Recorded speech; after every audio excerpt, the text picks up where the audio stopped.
안녕하세요. 저는 서울에서 살고 있는 30대 여성입니다. 한때 사랑하는 남자친구가 있었고 결혼 약속도 했습니다. 하지만 상견례 날 남자친구의 비밀을 알게 되고는 도저히 용서할 수 없어서 제대로 복수해주고 끝내버렸습니다. 설레는 마음으로 상견례를 마친 그날, 지갑을 두고 와서 다시 식당에 들어갔다가 룸 안에서 남자친구가 하는 말을 듣고 다리가 풀려 주저앉을 뻔했습니다. 그날 예비 시부모님의 정체를 알게 되었거든요. 역시 돈 주고 고용한 보람이 있네요. 오늘 연기 훌륭했어요? 순간 머릿속이 하얘진 저는 조심스레 그 뒤를 캐기 시작했는데 예비 시부모는 물론 남자친구의 정체까지 정말 충격의 연속이었습니다. 제가 만난 사람이, 아니, 그놈의 진짜 정체가 뭔지, 그리고 그동안 저를 속인 것에 대해서 대가를 어떻게 치르게 해주었는지, 지금부터 그 얘기를 들려드리겠습니다. 결혼을 약속한 남자친구와는 약 2년간 만났습니다. 당연히 둘 다 나이가 있는 상태에서 만났기 때문에 결혼을 전제로 해서 만나기 시작했고, 양가 집에도 자주 인사를 하며 지냈습니다. 상견례를 앞두고 남친 부모님을 자주 만났는데 그건 바로 예비 시부모님께서 저를 무척이나 예뻐해 주셨기 때문이었어요. 어서 와, 우리 영은이. 오는데 차는 안 막혔고? 네. 저번에 게장을 너무 잘 먹길래 오늘 넉넉하게 만들었어. 실컷 먹고 이따가 집에 갈 때도 좀 싸가지고 가. 감사합니다, 어머님. 남자친구는 이럴 때마다 은근히 질투하는 모습도 보였습니다. 꼭 엄마 아빠 뺏긴 기분이 든단 말이야. 원래 결혼하면 다 그런 거야. 서운해도 어쩔 수 없어.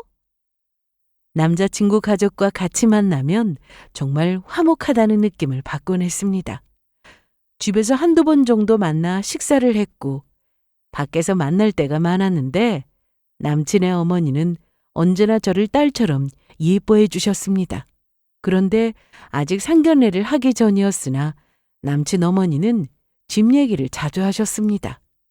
너희 결혼하면 집은 내가 해줄게. 아니에요. 저희 같이 준비하기로 했는데요. 무슨 소리? 집은 당연히 남자가 준비해야지. 요즘 그런 게 어디 있어요. 저도 같이 살 집인데 당연히 요즘 젊은 사람들은 생각이 그런지 몰라도 나는 아니야. 그래도 남자가 집 해오고 여자가 혼수해오는 게 정석이지. 요즘 집값이 한두 푼도 아닌데 20평대도 아니고 서울 역세권 30평대 아파트를 해주신다고 하셨습니다. 집은 저희 집에서도 충분히 해주실 수 있는 형편이었으나 저와 남자친구는 둘이 알아서 준비하기로 이미 얘기를 끝낸 상황이었어요. 그러지 말고 자기가 다시 말씀드려. 집은 우리가 알아서 구한다고. 난 당장 자가 필요 없고 전세부터 시작해도 충분한데 그냥 하는 말 아니고. 알아. 나도 아는데 엄마랑 아빠가 하나뿐인 아들한테 집 해주고 싶다고 하시는데 그럼 어떡해. 그냥 받자. 어? 그래도 30평대 서울 역세권이면 정말 비쌀 텐데. 무엇보다 남자친구는 저보다 연상이었으나 취업이 늦어 모아놓은 돈이 저보다는 적었습니다. 그러니 저희끼리 준비하게 되면 결혼 준비 과정에서 대출은 필수였고요. 집에 와서 부모님께도 말씀드렸는데 반응은 역시나 제 예상대로였습니다. 그건 아니지. 차라리 집을 우리 쪽에서 마련한다고 말씀드려. 그래, 그게 낫지. 상견례도 하기 전인데 신혼집 문제로 양가에서 의견이 갈리는 바람에 이게 좀 걱정이었습니다. 네, 맞습니다. 행복한 고민이죠. 남들은 집 때문에 돈이 많이 들어가서 대출도 많이 받아야 하고 시댁에서 집 안 해준다, 친정에서 집 안 해준다고 말도 많고 싸우기도 한다는데 저희는 좀 달랐습니다. 둘 다 외동이라 집에서 뭐든 해주고 싶어 하는 그런 분위기였습니다.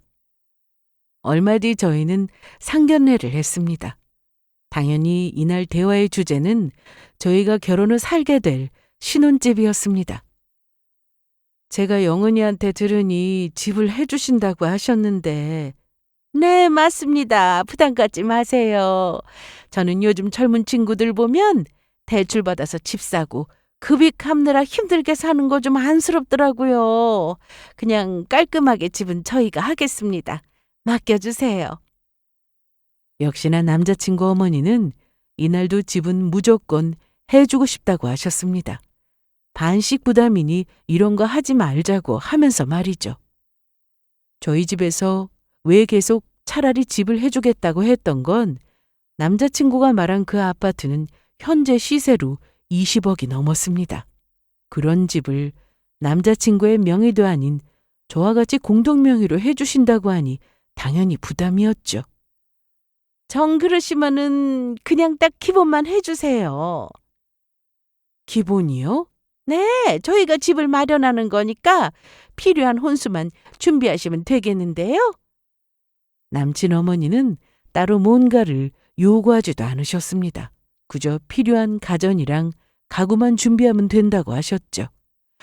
예비 시댁에서 더는 양보할 수 없다고 하시니 저희도 결국 그렇게 하기로 했는데 저도 모은 돈이 좀 있었고 가정 형편도 좀 여유가 있던 터라 부모님은 혼수는 물론이고 예단비랑 차 정도는 준비할 생각을 하고 있었습니다.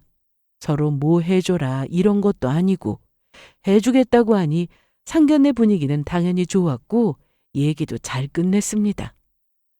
오늘 너무 즐거웠습니다. 음식이 입에 맞으셨는지 모르겠어요. 여기는 저희 식구끼리 맛있어서 자주 오는 곳이거든요. 괜히 저희 쪽에서 맞춰서 예약한 건 아닌가 싶어서. 음식 정말 맛있었어요. 저도 종종 와야겠다 싶어요. 그렇다면 다행이고요.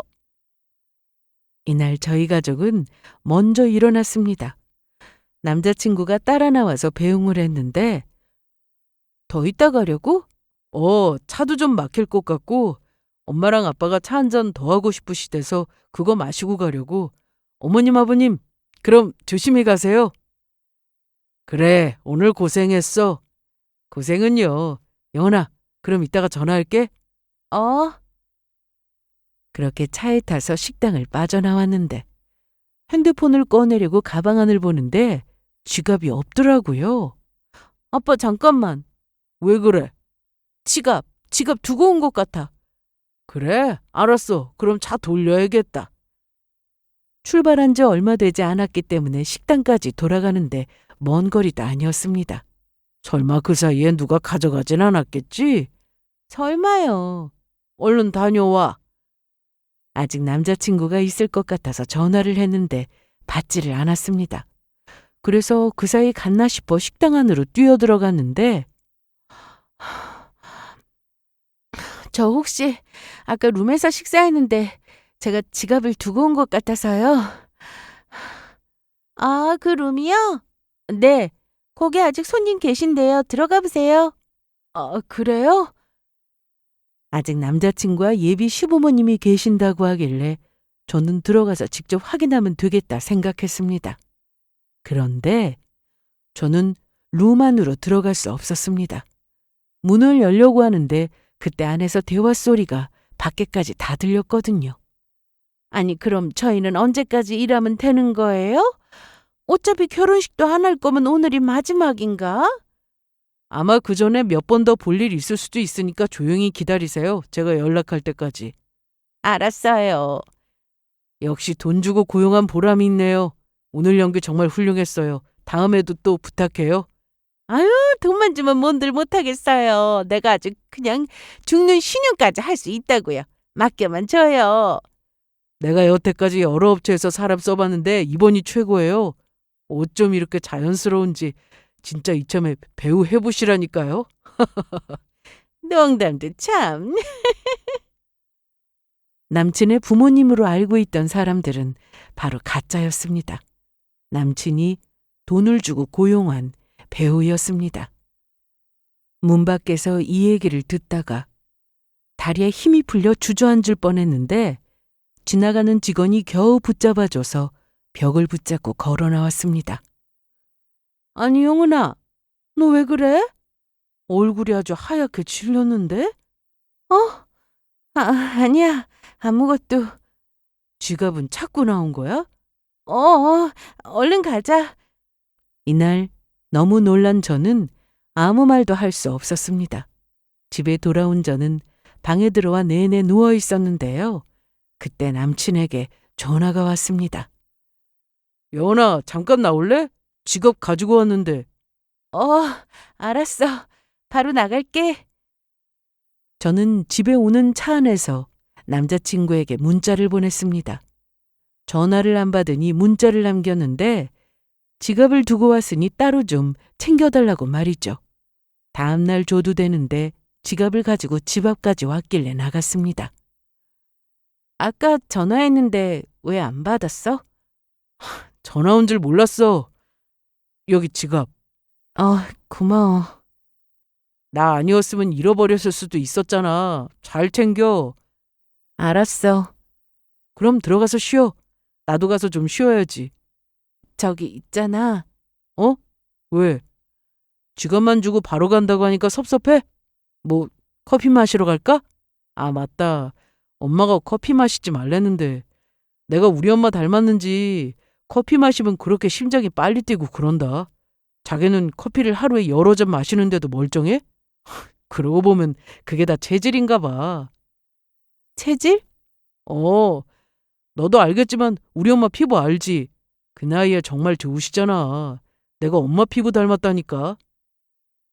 이날 남친의 부모님에 대해 물어보려고 했는데 아주 자연스럽게 거짓말을 하는 모습에 물어보나 마나 대답은 뻔하겠구나 싶었습니다. 그래서 저는 모른 척하며 바로 집으로 들어왔고 대체 어떻게 된 건지 직접 확인해야겠다고 생각했습니다. 그날 이후 저는 남자친구 모르게 뒷조사를 시작했습니다.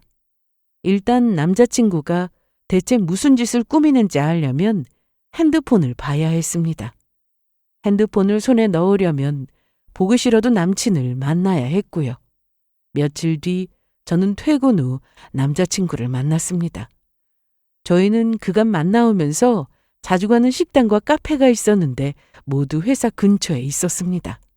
이날도 둘 다 일을 마치고 카페에서 만났는데 오래 기다렸어? 방금 왔어.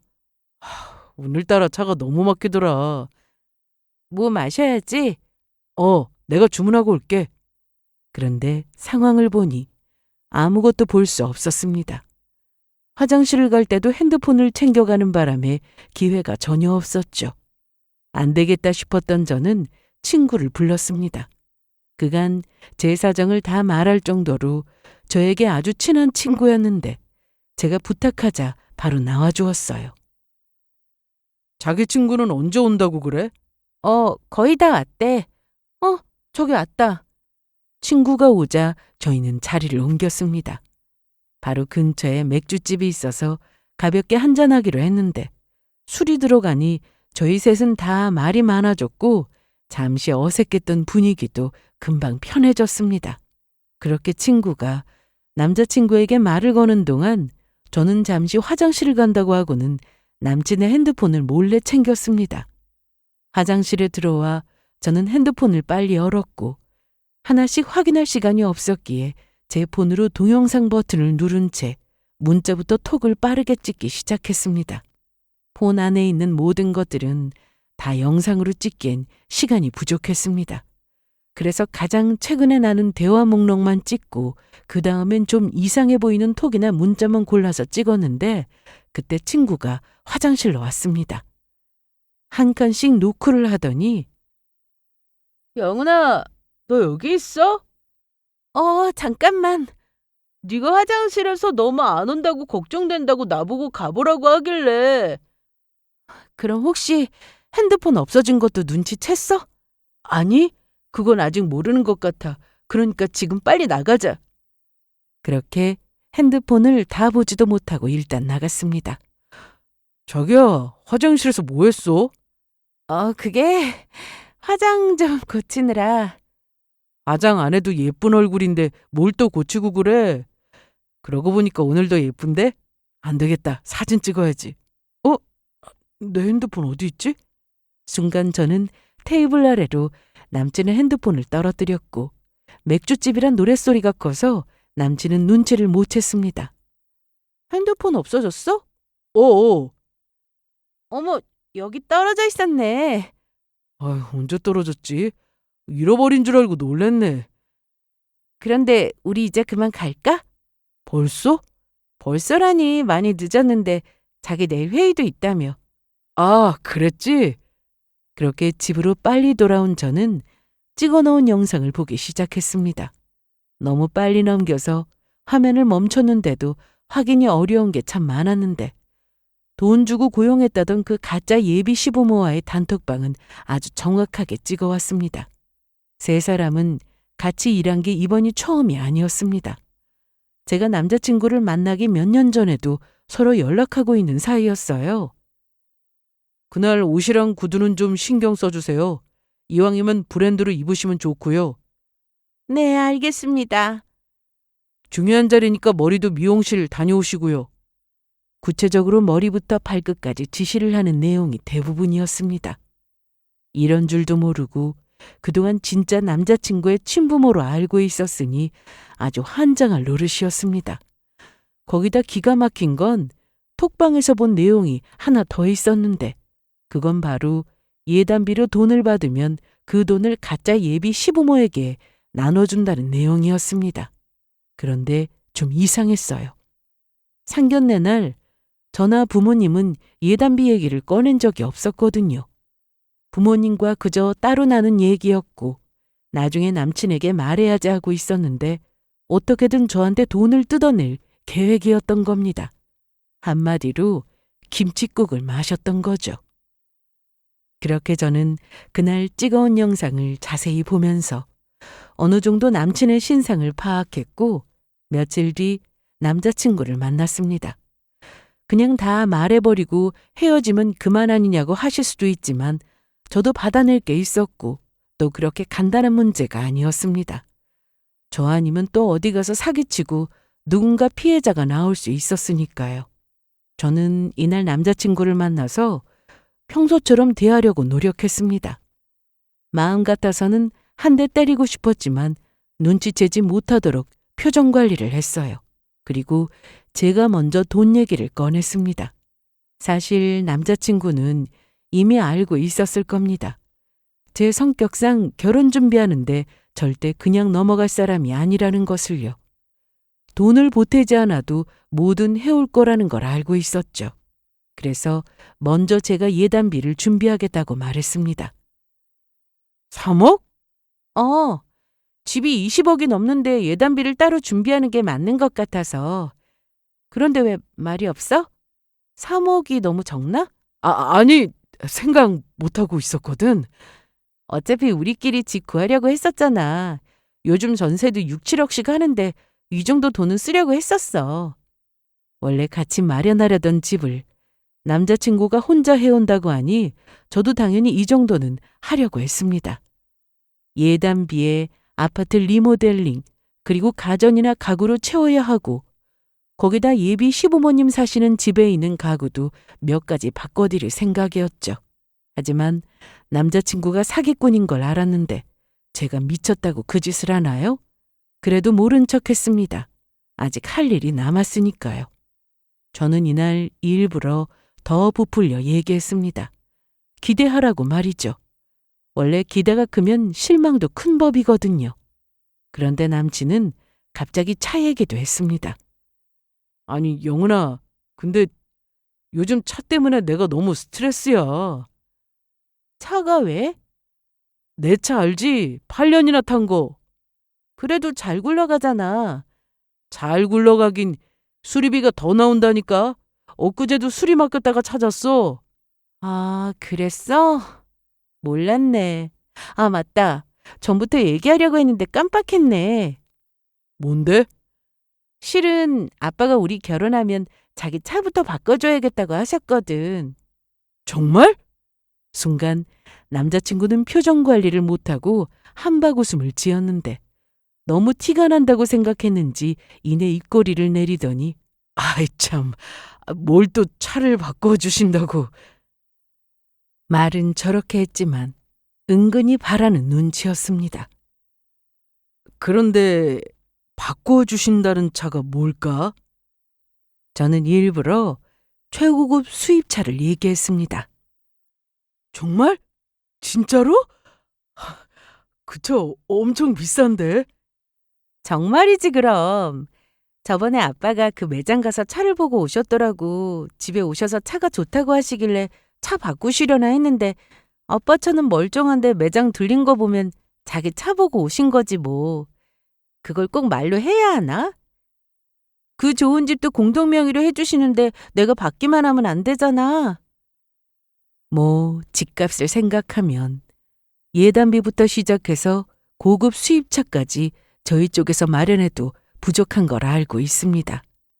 만일 그 집을 남자친구와 제가 둘이 마련해야 한다면 절반인 10억에 가까운 돈이 필요한 건데 굳이 이런 하나까지 따지면 그에 못 미쳤으니까요.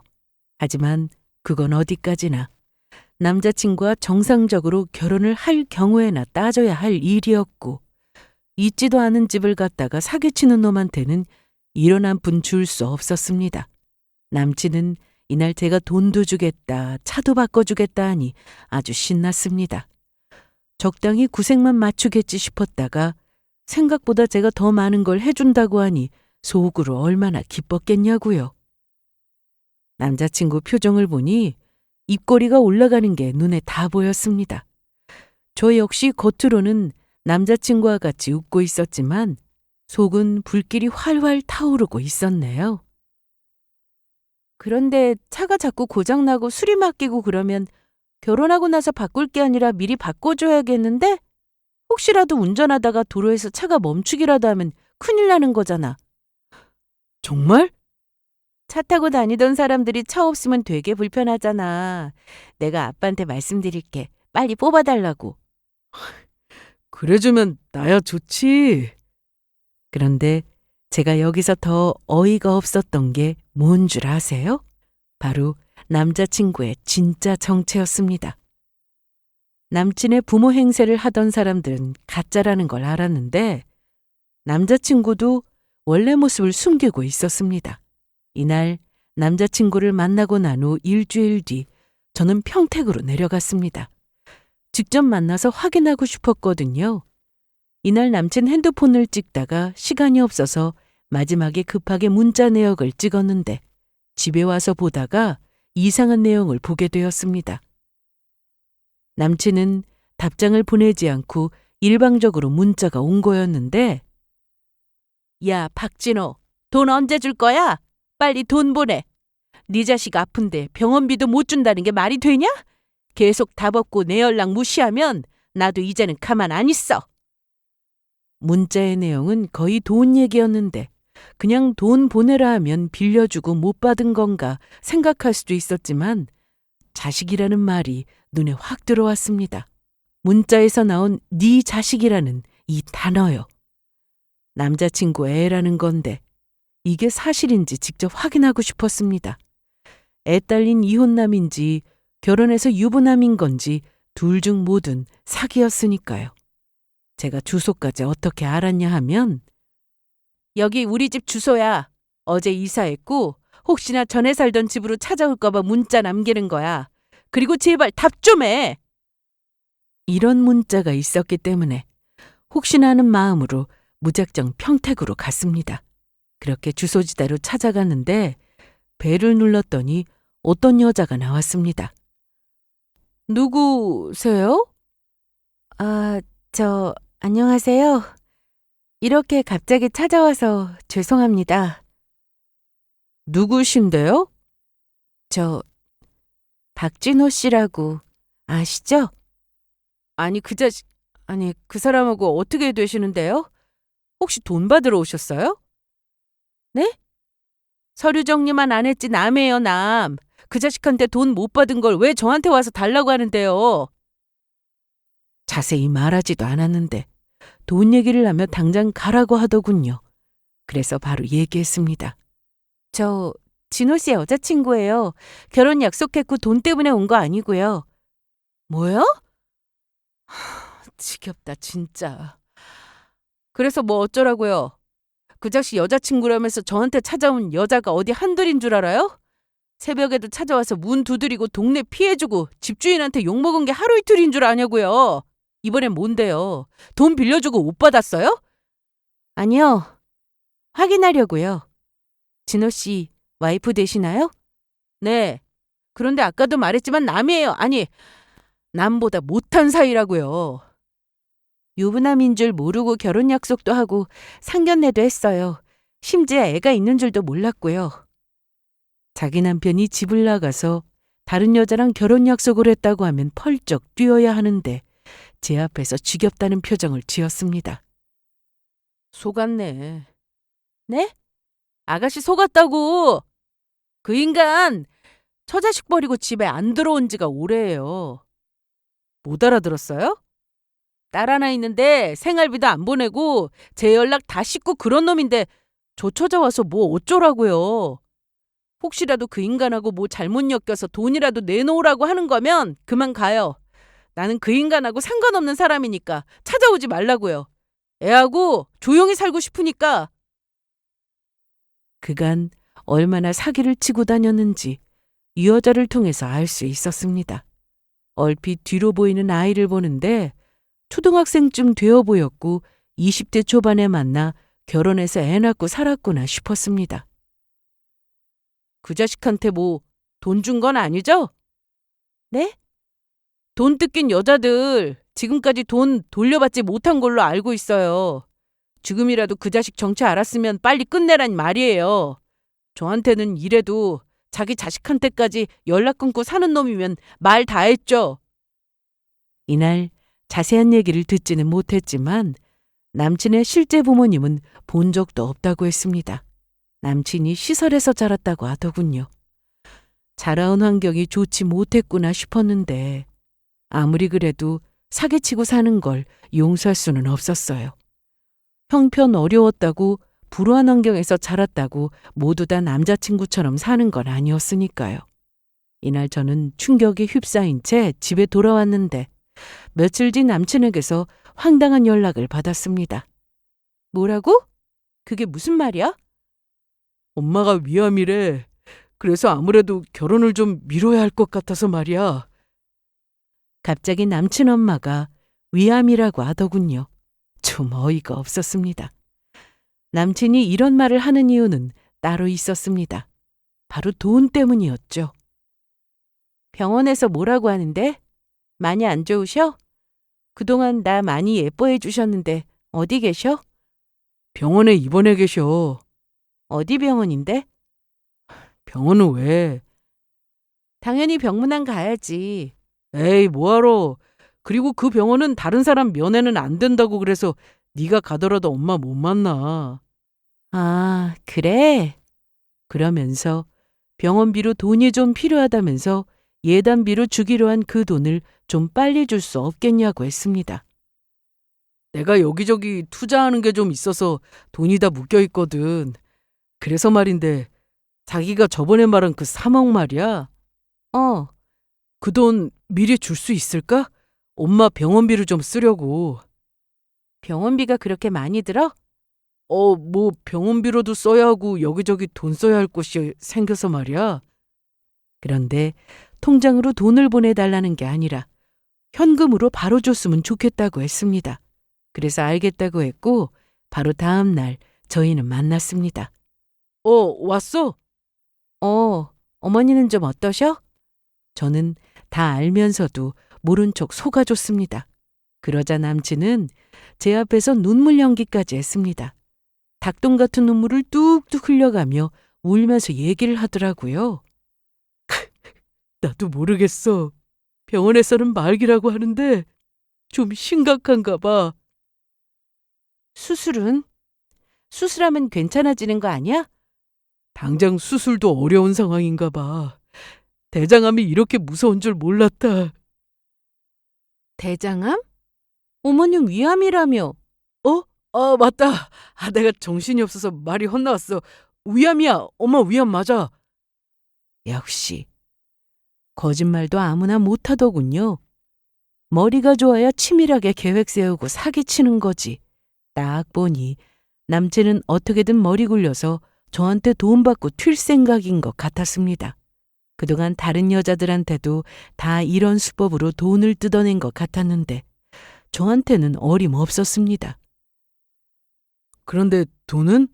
돈 가져왔어? 내가 현금으로 부탁했잖아. 가지고 왔지. 5만 원권으로 준비했어. 잘했다. 그런데 부피가 꽤 크네? 당연하지. 저는 쇼핑백에 5만 원권으로 3억을 담아가지고 왔습니다. 무게도 상당했어요. 이날 남자친구의 가짜 아버지도 함께 나오셨는데 아무 말씀도 없이 옆에서 고개만 숙인 채 울성을 짓고 있었습니다. 대체 왜 나온 건지 싶었는데 자기 엄마가 아픈 걸 어떻게든 믿게 하려고 그러나 싶은 생각이 들었네요. 그런데 이미 두 사람은 어떤 관계인지 다 알고 있는 상황이라 솔직히 좀 웃겼습니다. 저 사람도 먹고 살려고 하는 짓일 텐데 아무리 그래도 저런 장난은 치면 안 되는 거죠. 차만 마시고 일어나긴 좀 아쉬운데 밥이라도 먹자. 아버님, 시장하지 않으세요? 글쎄 난 별로 밥 생각이 없어서 말이야. 나도 엄마가 저리 누워 계시는데 밥은 먹어서 뭐하냐? 입맛도 없는데. 에이, 그래도 밥은 먹고 힘내야 어머님 병간호도 하고 그러는 거지. 그러다 아버님도 쓰러지세요. 자기도 마찬가지고. 이럴 때 더 잘 먹어야 하는 거야. 그러지 말고 내 말대로 밥 먹자. 여기 맛있어. 그렇게 저는 음식을 주문했고 잠시 뒤 음식이 나오자 생각 없다던 두 사람은 저보다 더 맛있게 식사를 하기 시작했습니다. 여기 진짜 맛있네. 거봐, 내가 주문하길 잘했지? 근데 나만 이렇게 맛있게 먹는데 좀 죄송스럽네. 엄마는 잘 드시지도 못하는데. 에이, 또 그런다. 얼른 먹기나 해. 언제 또 이렇게 맛있는 밥 먹어보겠어. 오늘이 마지막일 텐데. 어? 그게 무슨 말이야? 마지막이라니? 내 말은 앞으로 병원에 자주 갈 텐데 그럼 병원만 먹어야 하잖아. 아, 아버님도 많이 드세요? 그래. 너도 먹어. 맛있네. 사실 그게 아니라 앞으로 남자친구가 갈 곳은 병원이 아닌 교도소였으니 콩밥을 먹어야 될 거라는 말이었습니다. 그것도 모르고 저리 신나게 맛있다며 밥을 먹고 있는 두 사람을 보니 기가 막혔습니다. 두 사람은 이날 밥을 허겁지겁 빨리도 먹었는데 다 먹고 난 뒤 저한테 돈을 달라고 했습니다. 이따가 줄게. 뭐가 이렇게 급해? 벌써 가려고? 아니, 좀 더 있어도 되긴 하는데 그래도 돈이 3억인데 그냥 가지고 있기엔 불안하잖아. 차에 두고 오려고. 에이, 괜찮아. 누가 가져간다고 그래. 남친은 이날 계속 차에 두고 온다며 제가 가지고 온 쇼핑백에 손을 대려고 했는데요. 그런데 그때 경찰이 출동했습니다. 제가 남자친구 모르게 신고를 했거든요. 제가 무슨 옷을 입고 있는지 미리 말해두었기 때문에 경찰은 저희가 있는 테이블로 바로 왔어요. 아니, 뭐예요? 무슨 일인데 이러세요? 박진호 씨 되시죠? 잠시 같이 가시죠. 제가 왜 경찰서에 가요? 제가 뭘 잘못했는데요? 영훈아, 이게 무슨 일이냐? 신고가 들어왔습니다. 남친은 어리둥절한 표정을 지으며 저를 계속 쳐다봤는데 그 순간 경찰의 손을 뿌리치고 제 옆에 두었던 돈이 든 쇼핑백을 들고 냅다 뛰어나갔습니다. 여기서 더 웃긴 건 남친의 아버지 행세를 하던 그 연기자는 끝까지 자기 역할에 충실하더군요. 아이고, 아들아! 이게 무슨 일이냐? 어떻게 된 거야? 우리 아들이 왜 경찰한테... 연기 그만하세요. 뭐? 저 인간 진짜 아버지 아니잖아요. 그리고 다른 경찰에 의해 가짜 시부 역시 끌려나갔습니다. 식당 밖으로 나가보니 남친은 경찰한테 이미 붙잡힌 상태였는데 그 옆에 쇼핑백이 찢어져 있었습니다. 사실 제가 3억이 들어있다고 했던 그 쇼핑백에는 실제 돈이 아닌 신문지로 가득 채워 있었습니다. 바닥에 뒹구는 신문지를 보며 너 이거 뭐야? 돈이라며? 나 속였냐? 3억 가지고 온 거라고 했잖아. 속인 건 내가 아니라 너지. 가서 조사받자. 그리고 내가 미쳤다고 너한테 3억을 주냐? 너 같은 사기꾼한테? 내가 왜 사기꾼인데? 너 나한테 어떻게 이래? 이거 나요. 가만히 좀 계세요. 가서 조사받으면 다 나오겠지. 네가 어떤 인간인지. 다시 생각해도 정말 소름 끼친다. 살면서 내가 사기당할 줄 누가 알았냐고. 네가 뭔가 오해를 하고 있나 본데. 시끄러! 경찰서에 도착 후 남자친구는 조사가 시작되었는데 정말 과거가 아주 화려했습니다. 제가 본 그대로 유부남이 맞았고 애도 있는 애아빠였죠. 부모님과 산다는 그 집은 남친의 친구 집이었습니다. 친구에게 부탁해서 집을 비워달라고 하고는 자기 가족이 사는 고급 아파트라고 거짓말을 한 거였죠. 아파트 카드키도 친구에게 빌려서 아주 자연스럽게 열고 들어가는 모습까지 보여준 거였습니다. 신혼집으로 얘기했던 그 집도 위조된 부동산 매매 계약서를 저한테 보여준 걸로 확인되었는데요. 아가씨 돈 안 준 거 참 잘했네요. 그런데 사귀면서 뭐 준 건 없어요? 반지랑 시계예요. 예물로 준 건가요? 그렇죠. 결혼 약속하고 준 거니까. 이런 경우 손해배상 청구 소송을 하면 된다고 했습니다. 남친은 경찰서에서 여전히 큰 소리를 쳤는데요. 나도 너한테 줬잖아. 까르띠에 반지 사줬잖아. 아, 이거 확인해보니까 가짜던데? 결혼할 사람한테 어떻게 이런 가짜 반지를 사주냐? 그래놓고 저는 정품으로 선물 받으니 좋았겠다. 그렇지?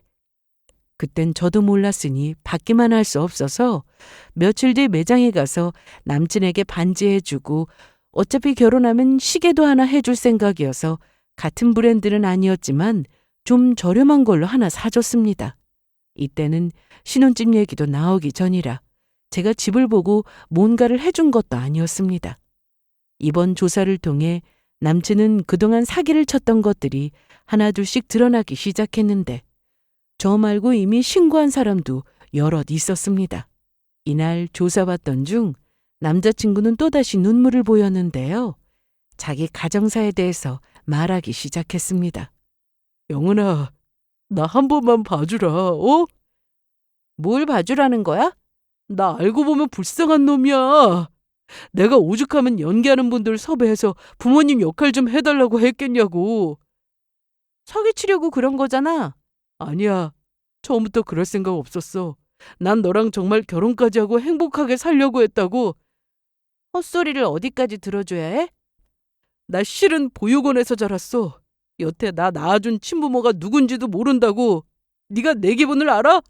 너는 부모님 잘 만나서 힘든 것도 모르고 세상 쉽게 살았겠지만 나는 아니야. 난 어릴 때부터 눈칫밥 먹으면서 헌옷이나 물려입고 그렇게 살았어. 시설에서 자랐다고 다 너처럼 사기치고 살진 않아. 사회 나와서 보란듯이 잘 사는 사람들이 더 많다고. 그런 걸로 네 잘못이 없어진다고 생각하는 건 아니지? 결혼하자고 해놓고 돈 뜯어내고 그 돈으로 비싼 차 사고 다른 여자 만나서 또 돈 뜯어내고 이렇게 살고 싶냐? 애초에 출발선이 다른데 그럼 나더러 어쩌라고. 나도 남들처럼 좋은 차 타고 떵떵거리며 살고 싶었다고. 그럼 일을 했었어야지. 땀 흘려가며 일해서 돈 벌었었어야지. 다 그러고 살아.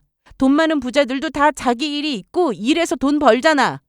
그런데 네가 뭔데 남의 돈 쉽게 얻으려고 하냐? 너 때문에 시설에서 자라. 사회에 나와서 열심히 일하는 다른 사람들까지 욕먹이는 거 아니야. 헛소리 그만하고 법대로 하자. 그리고 네 가족한테 연락 좀 해라. 내가 가족이 어디 있어. 여태 내가 말한 거 어디로 들었냐? 집에 생활비는 보내야지. 애 아빠가 이러고 다니면 쓰냐? 사기쳐서 번 돈 너 혼자 사치하는 데 다 쓰고. 그래도 아빠 노릇은 해야 하는 거 아니야? 뭐? 다른 여자들한테 사기칠 때처럼 나도 똑같이 속을 거라 생각했지? 하긴 나도 감쪽같이 속았지. 그날 지갑을 두고 와서 망정이지. 지갑이라니? 그래서 저는 그날 지갑을 찾으러 갔다가 들은 얘기를 그대로 말해줬습니다. 그러기에 어디 가나 입조심을 했었어야지. 그리고 꼬리가 길면 밟힌다는 말도 몰라? 언제까지 네 사기 수법이 통할 거라 생각했어? 이번에 들어가면 제발 좀 정신 차리고 나와라. 뭐 사람 쉽게 변하는 거 아니니까 달라질 수 있을지는 모르겠지만. 그렇게 저는 소송을 했고 남자친구는 이미 전과도 많은 상태라 상당히 불리한 상황이었습니다. 누가 보면 제가 돈에 환장해서 남자친구한테 이것저것 다 퍼준 거라고 생각할 수도 있겠지만 전혀요. 저희 집이 부자는 아니어도 돈 가지고 아쉬운 소리하며 사는 수준도 아니고 저 역시 회사 다니며 돈 벌고 있는데 그 비싼 집이 탐났을까요? 저희 엄마는 어떻게든 그 집을 받고 싶지 않으셨습니다. 괜히 예비 시댁에서 뭔가를 받으면 그만큼 시댁에 또 잘해야 하고 살아야 하는데 하나뿐인 딸이 결혼해서 시집살이라도 하면 어쩌나 걱정을 좀 하셨거든요. 그래서 차라리 그럴 거면 그냥 집을 해주신다는 말씀까지 하신 거였고요. 아무리 말해도 집은 무조건 본인들이 해주겠다고 하니 그럼 집 말고 필요한 비용을 저희가 부담하기로 한 거였습니다. 물론 저도 사람 보는 눈이 없었다는 건 인정합니다. 저에게 한없이 자상하고 저희 부모님께도 참 잘하던 사람이어서 그냥 믿었는데 이제는 누구를 만나도 쉽게 믿을 수 없게 되었네요. 이번 일로 경찰에서는 남친이 또 다른 범행을 저질렀는지 여죄를 수사하게 되었는데 참 기가 막히게도 저와 만나는 동안 다른 여자와도 결혼 약속을 하고 상견례까지 한 사실이 드러났습니다. 그 여자는 아직 이놈의 정체를 몰랐는지 신고조차 하지 않았는데 남친과 가짜 부모 행세를 했던 사람들의 대화 내용을 조사하다가 찾아낸 거라고 했습니다. 심지어 돈까지 이미 다 받았다고 하는데 그 여자가 뒤늦게 이 사실을 알고는 경찰서에 찾아와서 울고불고 얼마나 난리를 피웠는지 모릅니다. 그런데 사기꾼이어서 저러나 싶었는데 그게 아니라 눈에 콩깍지가 아직도 벗겨지지 않은 건지 감옥에 다녀와도 자기는 끝까지 기다릴 거라는 헛소리를 하는 통에 그 자리에 있던 저나 경찰관이나 다 어이없는 표정이었습니다. 결국 남친은 사기 혐의로 구속이 되었고 부모 역할을 했던 두 사람 역시 불구속 입건이 되었습니다. 저한테는 위암이라면서 병원에 입원해 있다고 했지만 예상대로 거짓말이었어요. 사는 집 주소로 찾아가 보니 숨어 있었다고 하는데 끝까지 억울하다면서 돈 받고 연기만 한 거라고 했답니다. 사기에 가담한 거나 다름없는데 이번 일에 대해 심각함을 전혀 모르고 있었죠. 이번 일로 사실 저는 충격을 좀 받았습니다. 저희 부모님도 마찬가지였고요.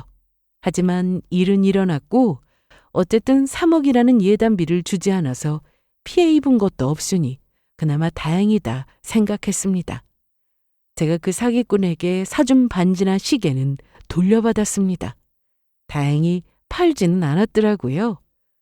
저도 법으로 할 수 있는 소송은 다 했는데 이 재판이라는 게 참 쉬운 게 아니더라고요. 시간도 오래 걸리고 소송에 신경 쓰며 살다 보니 제 할 일도 못할 때가 많아 힘들었습니다. 그래도 끝까지 해서 위자료며 손해배상이며 전남친 쪽에서 지급하라는 판결도 받아냈습니다. 그 인간은 현재 교도소에 있습니다. 그래서 어떻게 지내는지 전혀 알 수가 없는데 아마도 출소하면 저를 다시 찾아오지 않을까 싶은 생각도 하고 있네요. 그런데 이 또한 경찰서에 얘기하면 신변 보호 요청으로 접근 금지 명령이 내려지고 스마트워치 지급이나 주거지 순찰도 해준다고 하더라고요. 그리고 그간 동일 전과도 많고 잡혔을 때 사기친 게 한두 건이 아니었다 보니 아마 오랫동안 교도소에서 지낼 겁니다. 제발 좀 새 사람이 되어서 나오길 바라고 있지만 글쎄요. 사람 본성 어디 가나요? 저는 현재 그때 상처를 훌훌 털어버리고 잘 지내고 있습니다. 물론 만나는 사람은 아직 없고요. 시간이 많이 지났음에도 여전히 누군가를 만나기엔 조심스럽습니다. 그래서 회사 일에 몰두하며 살고 있고 쉬는 날에는 부모님과 같이 가까운 곳이라도 여행을 다니며 그렇게 시간을 보내고 있습니다. 참, 얼마 전에 전 남친의 친구를 우연히 마주친 적이 있었습니다. 집을 빌려줬던 그 친구요. 그 친구 덕분에 전 남친이 자기 집인 것 마냥 소개하고 마음 편히 사기를 칠 수 있었던 거라 길거리에서 우연히 보고 무작정 쫓아갔습니다. 잠깐만요. 네? 저 알죠? 누구신데요? 박진호. 전 남친 이름을 얘기하자 그 사람이 갑자기 도망치려고 했는데 저는 그 사람 옷을 붙잡았습니다. 지금 도망가면 공범으로 의심하고 신고할 거예요? 네. 아니, 저는 잘못 없어요. 진호 그 자식이 사기치는 건 꿈에도 몰랐다고요. 정말이에요. 이날 전 남친 친구라는 사람은 길 한복판에서 저한테 그간 있던 일을 다 얘기했습니다. 신고한다고 하니 정말 억울해했는데요. 다른 친구람한테 들었는데 지금 감옥 갔다면서요. 네, 전 정말 몰랐어요. 진짜라니까요. 그리고 그때 조사도 받았고요. 제가 정말 잘못한 게 있으면 저도 감옥에 갔겠죠. 그동안 사기치만 사는 줄 정말 몰랐어요. 시설에서 자란 건 저도 알고 있는데 그래도 친구로 지내면서 사이가 좋았다고요. 서울 올라와서 돈 벌고 싶다길래 회사도 제가 소개해줬고 착실하게 잘 다니는 줄 알고 성실한 친구라 생각했어요. 그런데 갑자기 집을 빌려달라고 해서 저도 처음엔 거절했죠. 물건도 아니고 집을 빌려달라고 하니까. 그런데 결혼하고 싶은 사람이 있는데 너무 잘 보이고 싶어서 그런다고 하더라고요. 자기가 사는 집은 반지하라 소개하기 좀 그렇다면서 당연히 그때 제가 말렸어요. 결혼까지 생각한 사람이면 속이면 안 된다고요. 그런데 정말 놓치고 싶지 않아서 그런다면서 부탁하는 게 어쩝니까? 그리고 사실대로 곧 말한다고 저랑 약속까지 해서 그 말 믿었고요. 그럼 집 빌려준 건 그때가 처음이에요? 당연하죠. 그전엔 뭐 어떻게 집을 빌려서 사기쳤는지 몰라도 저한테 얘기한 건 3번인가 그게 전부였어요. 그리고 더 얘기하길래 이제는 안 된다고 말했고요. 그러니까 저는 좀 빼주세요. 네? 한 동네에서 다 같이 친구로 지냈다며 정 때문에 어쩔 수 없이 부탁을 들어준 거라고 했습니다. 사기치는 거였으면 당연히 집도 빌려주는 일은 없었을 거라면서요. 그래도 주변에 친구도 있었는데 그놈이 출소해서 나오면 친구마저 다 떨어져 나가고 없겠구나 싶더라고요. 진짜 한 번뿐인 인생인데 저렇게 막 살고 싶을까요? 더 힘들고 힘겹게 사는 사람들도 많은데 말이죠. 저는 현재 회사에서 맡은 중요한 프로젝트 때문에 늦게까지 일하면서 바쁘게 지내고 있습니다. 전에는 몰랐는데 일하는 게 이렇게 즐겁고 또 감사한지 몰랐어요. 그래서 앞으로도 일 많다고 투정 부리지 않고 감사한 마음으로 인생을 살려고 합니다. 이렇게 열심히 살면서 시간이 좀 더 지나면 저한테 남은 이 상처도 완전히 사라지는 날이 오겠죠? 꼭 그러길 바라며 제 사연은 여기서 이만 마치도록 하겠습니다. 긴 사연 들어주셔서 감사합니다.